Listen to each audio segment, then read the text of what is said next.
Baharudin Lopa. Selama memegang jabatan publik dan berkarir sebagai jaksa, Lopa menunjukkan integritas dirinya dengan tidak berkompromi pada hal ihwal korupsi. Ia tak gentar mengusut kasus-kasus korupsi kelas kakap yang menyangkut para konglomerat Indonesia. Tanpa pandang bulu, Lopa bahkan pernah menjebloskan mantan Menteri Perindustrian dan Perdagangan Indonesia, Bob Hasan. Selain jujur dan berani, sosok Lopa juga dikenal dengan kesederhanaannya dan tidak mau memanfaatkan fasilitas kedinasan di luar keperluan bekerja atau untuk urusan keluarga. Selain itu, sebagai seorang pejabat, Lopa justru memilih penawaran mobil yang paling murah, yakni mobil Corona senilai 30 juta, yang ia bayar dengan cara cicil kepada Yusuf Kalla, yang dahulu merupakan pengusaha otomotif di Makassar. Pada hakikatnya, nasionalisme adalah untuk kepentingan dan kesejahteraan bersama.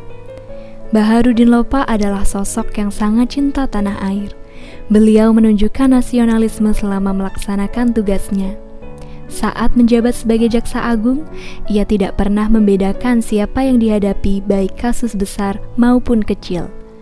Hidupnya ia baktikan kepada negara dengan menjadi penegak hukum yang adil demi kesejahteraan bersama. Baharudin Lopa adalah seorang pejabat publik yang memiliki etika yang baik dalam menjabat kepada publik ataupun kepada masyarakat luas. Refleksi tentang standar atau norma yang menentukan baik atau buruk, benar atau salah, perilaku, tindakan, dan keputusan untuk mengarahkan kebijakan publik dalam rangka menjalankan tanggung jawab pelayanan publik. Baharudin Lopa memiliki integritas yang baik. Integritas publik juga dimaksudkan kualitas dari pejabat publik yang sesuai dengan nilai, standar, aturan moral yang diterima masyarakat. Integritas publik juga merupakan niat baik seorang pejabat publik yang didukung oleh institusi sosial seperti hukum, aturan, kebiasaan, dan sistem pengawasan. Baharudin Lopa begitu diangkat sebagai Kejati Sulawesi Selatan, Lopa membuat pengumuman di surat kabar.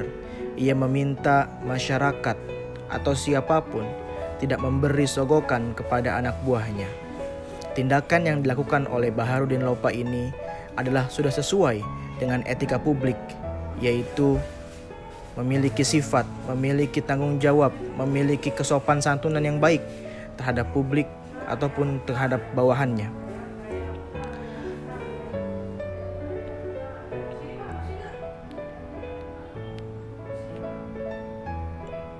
Baharudin Lopa memiliki perilaku sebagai pejabat publik yang beretika. Ia berhasil merubah mindset para jaksa yang ada di Indonesia pada saat itu, di mana penguasa harus berubah menjadi pelayan, di mana wewenang harus berubah menjadi peranan, di mana jabatan harus berubah menjadi amanah. Baharudin Lopa, ia berhasil menyeret pengusaha besar yang bernama Tony Gozal ke pengadilan dengan tuduhan karena kasus manipulasi dana reboisasi sebesar 2 miliar rupiah.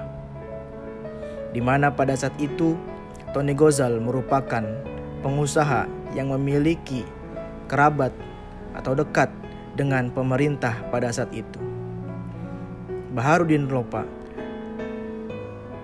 tidak memandang siapapun orang yang melakukan kesalahan pasti akan diseret ke pengadilan, di mana ini sesuai dengan kode etik dan perilaku sebagai pejabat publik, melaksanakan tugasnya secara jujur, bertanggung jawab, dan berintegritas tinggi, melaksanakan tugas sesuai dengan peraturan perundang-undangan yang berlaku. tidak memandang bulu, tidak memandang kecil ataupun tinggi. Inilah Baharudin Lopa.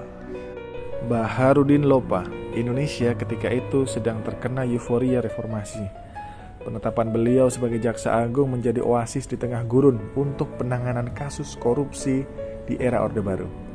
Kasus-kasus besar sedang beliau tangani ketika itu. Salah satunya yang paling utama adalah kasus korupsi dari mantan Presiden Soeharto itu sendiri. Meskipun tak bisa menyeret Soeharto ke pengadilan yang selalu mangkir dengan alasan sakit dan lain sebagainya, setidaknya Lopa berhasil menyeret kerabat dekat Soeharto yang dikenal sebagai si Raja Hutan atau Bob Hasan. Lopa juga pernah menyeret seorang pengusaha besar bernama Tony Gozal alias Go Tiongkin yang dianggap benar-benar kebal hukum. Namun sayangnya dalam kamus Lopa tidak ada orang yang kebal hukum. Secercah harapan muncul ketika beliau ditunjuk menjadi Jaksa Agung. Sayangnya Lopa hanya memangku jabatan itu dalam waktu 1 bulan. Karena tanggal 3 Juli 2021 tiba-tiba beliau merasa mual dan tiba-tiba tutup usia saat menjalankan umroh di Arab Saudi. Hal ini membuat sebagian besar masyarakat Indonesia merasakan kehilangan.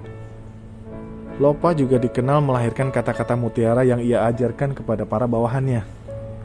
Di antaranya, janganlah takut menegakkan hukum dan jangan takut mati demi penegakan hukum. Ini adalah bentuk komitmen mutu penegakan hukum dari seorang Baharudin Lopa yang benar-benar ia pegang sampai maut menjemput. Baharudin Lopa, namanya santer disebut Jaksa Agung yang tegas dan galak setiap menangani kasus korupsi. Salah satu nilai anti korupsi beliau adalah menolak segala macam bentuk parsel yang diberikan kepadanya. Rumahnya di Makassar sangatlah sederhana dibandingkan pejabat tinggi lainnya pada saat itu dan sekarang ini.